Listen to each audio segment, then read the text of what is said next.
Gereja Generasi Apostolik kembali menggelar ibadah di Bali. Kali ini memiliki misi untuk memodelkan bagaimana setiap kita dapat hidup seperti yang Yesus inginkan. Adapun hal ini dengan setiap hari untuk berdiam di hadapan Allah melalui Yesus dan dengan dipenuhi oleh Roh Kudus.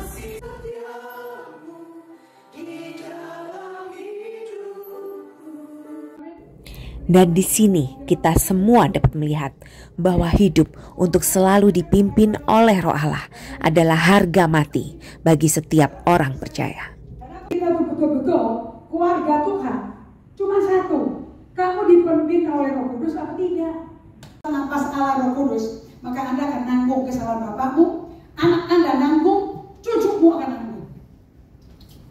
Itu Keluaran 20. Menanti Roh Kudus, Kisah Rasul 1:8 adalah kunci rahasia transformasi hidupmu. If you don't know how to wait upon the Lord, there's no healing in your soul. Kesakit jiwa hanya dapat sembuh melalui menanti Tuhan. Dan harus terima Roh Kudus. Tetapi kamu akan menerima kuasa. Amen.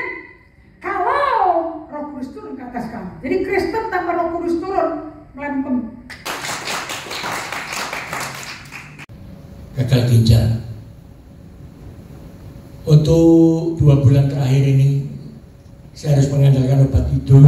Kalau mau tidur setiap malam selalu kayak orang kebingungan. Jadi nggak bisa, kakinya juga nggak enak. Saya harus mengandalkan betul-betul obat tidur, tenang tidur sampai jam 4 bangun nggak bisa tidur lagi. Tapi setelah saya beberapa waktu 2 hari yang lalu saya komunikasi sama Bu Indri sama tim, saya mendapatkan hal yang luar biasa. Yang mana kadang-kadang hal yang kita anggap sepele, masa mungkin. Justru itu yang Tuhan mau kita lakukan untuk membuktikan bahwa mujizat akan terjadi. Saya lakukan itu, Bu Indri mengatakan bahwa coba berdiam diri, bernafas dan berdoa. Saya diajarin, ternyata waktu itu pulang pagi malam, sampai di rumah saya bilang sama istri saya juga kok gak bisa tidur ya, saya bilang gitu.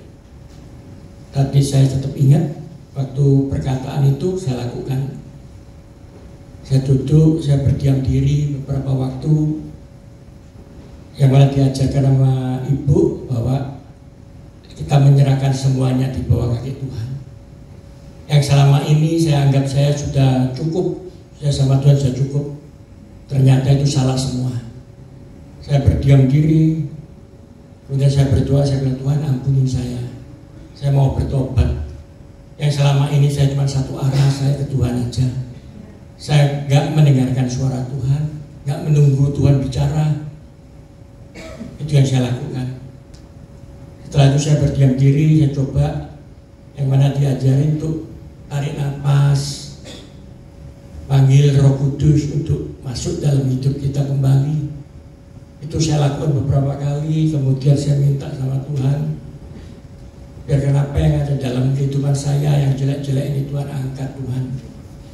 Terutama yang saya merasa sakit, gagal ginjal ini, yang dunia mengatakan gak mungkin sembuh, tapi yakin pada suatu saat saya pasti sembuh. Amen. Sesuatu yang luar biasa. Setelah saya lakukan, saya tidur, saya merasa saya kok masih gak bisa tidur ya gitu. Tapi saya diemin aja, sampai saya merem. Tahu-tahu saya udah tidur. Jam 4 pagi saya bangun lagi. Apa yang saya lakukan? Saya ingat Ibu Indri, waktu Bu Indri tiap hari melakukannya jam 4:30 pagi. Tapi sini saya jam 4 pagi. Saya duduk, saya cuma bilang sama Tuhan, Tuhan, Roh Kudus, selamat pagi. Ini anakmu minta. Pimpin saya untuk supaya pagi ini saya dapat tidur dengan nyenyak kembali. Itu yang saya katakan cuma simpel aja. Saya coba itu. Saya coba tidur kok masih gak bisa ya. Tahu-tahu saya buka mata udah jam 6 pagi. Sesuatu yang luar biasa yang pernah saya dapat itu.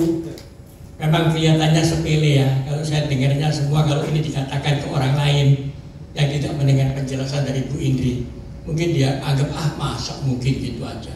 Apa maksudnya gitu. Sama seperti saya pertama kali mendengar juga gitu. Masa mungkin sesimpel itu. Tapi ternyata sudah saya lakukan dan dibuktikan bahwa itu memang luar biasa dan berubah hidup kita. Untuk teman-teman kita, saya yang di sini yang masih dianugerahkan kesehatan yang sehat, jaga baik-baik kesehatan. Karena tubuh kita ini adalah bait Allah yang untuk memuliakan nama Tuhan. Jadi ini cukup saya kesekian saya sampai di sini supaya teman-teman di sini coba praktekkan. Jangan cuma untuk mendengar aja, walaupun nggak sakit, praktekkan untuk yang lain. Buka topeng-topeng, ini yang paling penting. Buka topeng-topeng. Semalam saya dibuka semua sama Bu Indi. Dibuka semua dari keluarga saya, kehidupan saya, sama pegawai saya, sama kesehatan saya, semua dibuka. Sampai di mobil saya pulang, Mega bilang, Bu Indi, Nabi ya. Dia bilang gitu, Nabi ya. Saya bilang, paling kamu yang ngomong. Tapi ternyata saya tanya sama dia, enggak ngomong sama sekali. Jadi Bu Indi yang sekarang juga sama yang dulu sama. Luar biasa dipakai Tuhan. Terima kasih Bu Indi. Postur menanti itu mutlak. Berdiam diri. Nantikan dengan sabar. Mutlak. Kalau kau kepingin Roh Kudus penuhi kamu dan Roh Kudus sembuhkan batin kamu. Takut membuat kita meninggalkan Tuhan. Iman membuat kita bersama Tuhan menghadapi masalah. So, kalau ada masalah, mau diserang kayak apa? Dengerin, bergerombol mereka datang. 7 cabang mereka akan lari. Ingat ya, Keluaran 23. Karena kita berani menghadapi masalah. Dari Bali, saya sampaikan pada Anda. Masalah apapun, jangan kabur, jangan dihindari, jangan dikubur, jangan direpres, jangan disangkali nggak ada masalah. Hadapi, mari rame-rame teriak, tapi bersama Tuhan. Dan kita konfrontasi masalah itu, head on. Dan Anda akan lihat Tuhan datang hadir di depan umatnya untuk menegakkan dan memuliakan namanya lewat kita.